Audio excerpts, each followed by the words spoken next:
नाज़रीन, गैर हतमी गैर सरकारी नताइज आने का सिलसिला जारी है। BP 172 लाहौर से मुस्लिम लीग नून के रहनुमा राना मशहूद को शिकस्त हो गई।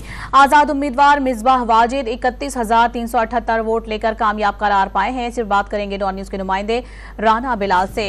राना बिलाल, बताएगा ये लाहौर में क्या हो रहा है?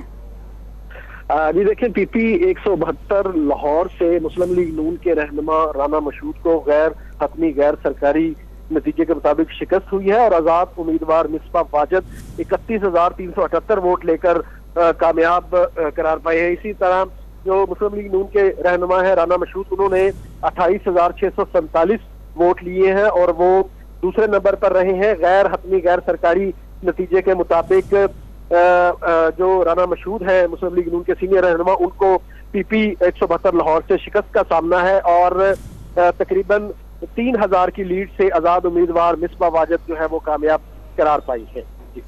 बहुत शुक्रिया बिलाल आपका।